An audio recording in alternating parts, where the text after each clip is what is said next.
Hello दोस्तों, तो मैं आज आपको बताऊंगा क्लास नाइन्थ का फर्स्ट चैप्टर जिसका नाम है पदार्थ। हमारे आसपास के पदार्थ, हमारे आसपास के पदार्थ क्या हैं और पदार्थ किसे कहते हैं, इसके बारे में हम लोग बताएंगे। तो उससे पहले अगर ये वीडियो किसी 9th क्लास के जरूरतमंदों की जरूरत हो तो आप उसके पास शेयर कीजिएगा। चलिए हम लोग स्टार्ट करते हैं। सबसे पहले क्या है भैया, पदार्थ। तो बाबू आप लोग को समझा चुके हैं पदार्थ क्या होता है। ध्यान दीजिएगा, ब्रह्मांड में पाए जाने वाले वे सभी अव्यय, ब्रह्मांड में पाए जाने वाले वे सभी अव्यय जो स्थान घेरता हो, क्या कहता हो, स्थान घेरता हो, जिसका कोई द्रव्यमान हो, कि जिसका कोई द्रव्यमान हो, उसे क्या कहते हैं, पदार्थ कहते हैं। क्या कहते हैं, पदार्थ कहते हैं। और ब्रह्मांड में जितनी भी वस्तुएं आप देखेंगे वो पदार्थ से मिलकर पैदा होता है। पदार्थ का सबसे छोटी इकाई को हम क्या कहते हैं, अणु कहते हैं।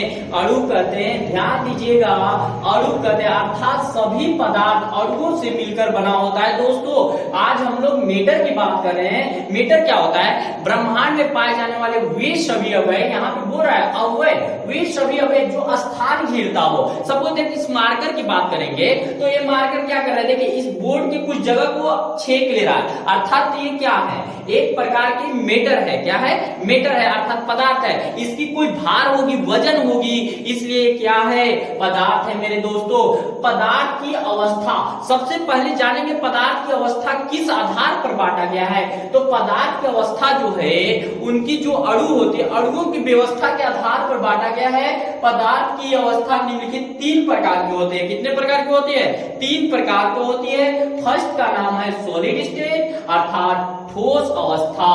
सेकेंड का नाम है द्रव अवस्था, अर्थात लिक्विड स्टेट। और गैसीय अवस्था जिसको बोलते हैं गैसीय स्टेट। क्या बोलते हैं, गैसीय स्टेट। सबसे पहले हम लोग बताएंगे कि ठोस अवस्था क्या होता है। दोस्तों solid state, what is a solid state. तो सॉलिड स्टेट समझते हैं पदार्थ की वह अवस्था जिसका आयतन व आकृति दोनों क्या होता है, निश्चित होता है, उसे हम क्या कहते हैं, ठोस अवस्था कहते हैं। ठोस के अणु जो होते हैं एक दूसरे से एक प्रबल अंतराणु बलों द्वारा क्या होता है, सटे सटे होते हैं। क्या होते हैं, सटे सटे। इस तरह से इसके अणु क्या होंगे, अणु इस तरह से सटे होंगे, एक दूसरे को पकड़ कर रखेगा। अब बताइए हम अभी क्या बताएं, पदार्थ की अवस्था जिसका आयतन व आकृति दोनों निश्चित हो, अर्थात कहने का मतलब कि उसकी आकृति जो स्ट्रक्चर है, शेप जो है उस बदलता नहीं है। आप पत्थर लीजिएगा, पत्थर से किसी दोस्तों को मार दीजिए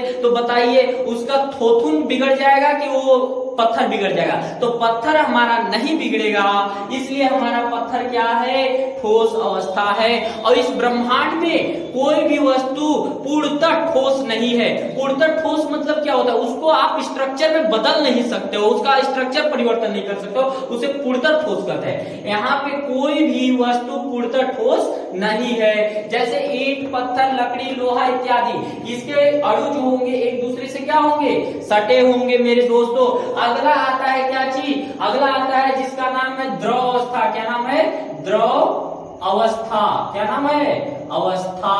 द्रव अवस्था को हम लोग बोलते हैं लिक्विड स्टेट। क्या बोलते हैं, लिक्विड स्टेट। तो इसको भी हम लोग पढ़ रहे हैं द्रव अवस्था। क्या पढ़ रहे हैं, द्रव अवस्था। मेरे मित्रों तो द्रव अवस्था को हम लोग बोलते हैं लिक्विड स्टेट, यानी पदार्थ की वह अवस्था जिसका आयतन तो निश्चित होता है परंतु आकृति निश्चित नहीं होता है।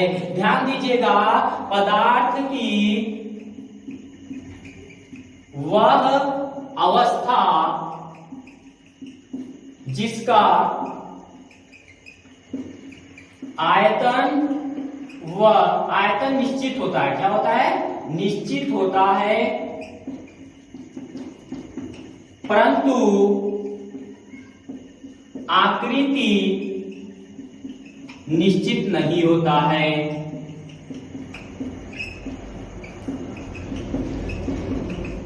क्या कहलाएगा, द्रव अवस्था कहलाएगा। जैसे सपोज दैट आप पानी ले लीजिए, पानी को आप इसमें डाल दीजिए, एक प्रकार के गिलास में आप पानी को डालेंगे तो वो क्या करेगा, इस तरह से शेप लेगा, यानी पूर्ण रूप से गिलास को भरेगा। अब यही गिलास के पानी को अगर हम कटोरा में डालेंगे तो कटोरा का वो रूप ले लेगा कि नहीं ले लेगा। तो यही हमारा क्या है, पदार्थ की अवस्था अर्थात द्रव अवस्था में क्या है, पदार्थ का अवस्था जो है पदार्थ की वह अवस्था जिसका आयतन निश्चित होता है परंतु आकृति निश्चित नहीं होता है, उसे हम क्या कहेंगे? द्रव अवस्था कहेंगे। एक आता है गैसीय अवस्था। क्या आता है? गैसीय अवस्था। अर्थात गैसीय अवस्था के बारे में जानेंगे। इसके देखो द्रव अवस्था में समझने हैं कि इसका जो अणु होंगे वो एक दूसरे से स्वतंत्र रहेंगे, कुछ दूरी पर रहेंगे, स्वतंत्र रहेंगे।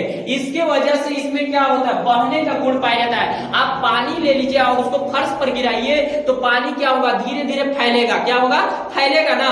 तो वही क्यों है भैया? क्योंकि इसके अणु क्या होते हैं?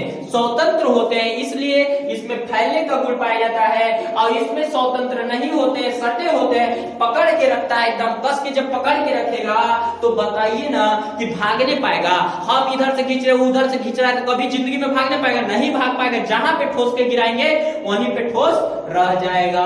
अब गैसीय अवस्था समझते हैं, पदार्थ की वह अवस्था जिसका न तो आकृति निश्चित होती है न ही आयतन निश्चित होती है, उसे हम क्या कहते हैं? गैस अवस्था कहते हैं। इसमें आकृति अर्थात करने का मतलब शेप भी डेफिनिट नहीं होगा, इनडेफिनिट होगा, और उसकी वैल्यूम भी जो होगा वो भी क्या होगा? इनडेफिनिट होगा। क्लियर? तो समझिएगा, गैसीय अवस्था पदार्थ की वो अवस्था जिसकी ना तो आयतन निश्चित होती है ना तो आकृति निश्चित होती है, उसे हम क्या कहते हैं मेरे मित्रों? उसको हम लोग कहते हैं गैसीय अवस्था। जैसे CO2 और O2 ये सब क्या है? Oxygen, carbon dioxide, nitrogen, helium, ये सब क्या है? हाइड्रोजन। ये गैस ही तो है। गैसीय अवस्था समझिए, इसका जो अणु होता है वो दिल्ली तो एक बम्बई, यानी कहने का मतलब एक दूसरे से बहुत दूर दूर होता है। इसलिए किसी भी कक्षा में देखते हो कोई गैस छोड़ देता है तो क्या हो जाता है? बहुत दूर तक फैल जाता है ना, तुरंत फैल जाता है। कहीं भी कोई गैस हो, इसको सीरियसली लेते, थोड़ा सा जोक डाल दिए थे, अगर कोई भी गैस कहीं पे लीक हो जाए तो तुरंत फैल जाएगा, जबकि द्रव थोड़ा धीरे धीरे फैलेगा और ठोस फैले पे नहीं करेगा। धन्यवाद मेरे मित्रों। अगर मेरी वीडियो पसंद आई हो तो मेरे चैनल को सब्सक्राइब कीजिए और आपको हर वीडियो टॉपिक मिलेगा। आप कमेंट कीजिए कि आपको कौन से टॉपिक पर आपको वीडियो चाहिए। क्लास 10th 11th 12th हर टॉपिक पर आपको वीडियो मिलेगा। आप मेरे चैनल को सब्सक्राइब कीजिए, अगले व्यक्ति तक शेयर भी कीजिए। धन्यवाद।